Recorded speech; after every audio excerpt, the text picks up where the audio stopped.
আজকে এই শুভ রথযাত্রার দিনে তোমাদের সবাইকে জানাই রথযাত্রার অনেক অনেক শুভেচ্ছা। আজ তোমাদেরকে নিয়ে চলেছি কলকাতার এমন একটা জায়গায় যেখানে গেলে কয়েক মুহূর্তের জন্য মনে হবে যেন ঠিক পুরীর জগন্নাথ ধামে চলে এসেছি। বেশ কয়েকদিন আগে আমরা সবাই মিলে চলে গিয়েছিলাম খিদিরপুরের জগন্নাথ মন্দিরে।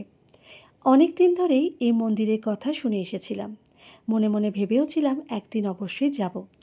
অবশেষে একদিন প্ল্যান করে বেরিয়ে পড়লাম। যদি তোমরাও যেতে চাও তাহলে এই মন্দিরটি রয়েছে dock eastern boundary road, Khidirpur, কলকাতায়। মেট্রোতে এলে ময়দান বা রবীন্দ্র সদন মেট্রো স্টেশন থেকে ট্যাক্সি বা অটো নিয়ে সহজেই পৌঁছে যাওয়া যাবে। আর ট্রেনে এলে খিদিরপুর রেলওয়ে স্টেশন হচ্ছে সবচেয়ে কাছে। মন্দিরটি প্রতিদিন সকাল 6টা থেকে দুপুর 1টা এবং বিকেল 4টে থেকে রাত্রি 9টা পর্যন্ত খোলা থাকে। এই মন্দিরের মধ্যে ঢুকে যে জিনিসটা আমার সবথেকে বেশি ভালো লেগেছিল সেটা হচ্ছে এখানকার শান্ত পরিবেশ। শহরের এত ব্যস্ততার মাঝেও যেন এক টুকরো প্রশান্তি লুকিয়েছিল এই মন্দিরের মধ্যে। এই মন্দিরটি পুরীর জগন্নাথ মন্দিরের আদলে তৈরি, তাই বাইরে থেকে দেখলে সেই পরিচিত স্থাপত্যই চোখে পড়বে। আর ভেতরের ভগবান জগন্নাথ, বলরাম আর সুভদ্রার অপূর্ব বিগ্রহ দর্শন করে মনটা সত্যিই ভরে গিয়েছিল। মন্দিরের ভেতর থেকেই ঠাকুরের জন্য মালা, ফুল, মিষ্টি আর পুজোর সমস্ত সামগ্রী কেনার ব্যবস্থা রয়েছে। এছাড়াও রয়েছে মহাপ্রসাদ ও ভোগের ব্যবস্থা। সুযোগ পেলে অবশ্যই প্রসাদ গ্রহণ করবেন। আমরা যেহেতু সন্ধ্যের দিকে গিয়েছিলাম তাই খুব সুন্দর সন্ধ্যা আরতি দেখার সুযোগ হয়েছিল। শঙ্খধ্বনি, ঘণ্টার শব্দ, ভক্তিমূলক পরিবেশ সব মিলিয়ে সেই মুহূর্তটা সত্যিই ভাষায় প্রকাশ করার মতো নয়। আরতির পর নাম কীর্তনও হয়েছিল, আর চারপাশে সেই ভক্তিময় পরিবেশ মনটাকে অন্যরকম শান্তি এনে দিয়েছিল।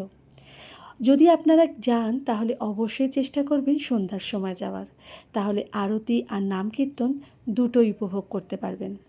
মন্দিরের প্রতিদিন সূর্যাস্তের সময় সন্ধ্যা আরতি হয়, যদিও উৎসবের দিনে সময় কিছুটা পরিবর্তন হতে পারে। সব সময় তো আমাদের পক্ষে পুরী গিয়ে জগন্নাথ দেবের দর্শন করা সম্ভব হয় না, তাই কলকাতার এত কাছেই এমন একটা সুন্দর জগন্নাথ মন্দির রয়েছে, এটা সত্যি আমাদের জন্য আশীর্বাদের মতো। যদি এখনও এখানে না গিয়ে থাকেন তাহলে অবশ্যই বলবো পরিবারকে নিয়ে একবার ঘুরে আসবেন। শুধু দর্শনই নয়, এখানকার পরিবেশও মনকে ছুঁয়ে যাবে। আজকের এই শুভ রথযাত্রার দিনে সেই সুন্দর অভিজ্ঞতার কিছু মুহূর্ত তোমাদের সঙ্গে ভাগ করে নিলাম। আর যদি কেউ না গিয়ে থাকেন অবশ্যই বলবো একবার ঘুরে আসবেন। আর মন্দির দর্শন করেছি, প্রসাদ পাবো না তাই কি করে হয়, মহাপ্রসাদ নিয়ে একেবারে বাড়ি ফিরেছিলাম। আজকের এই ভিডিওটা কেমন লাগলো অবশ্যই কমেন্ট করে জানাবেন।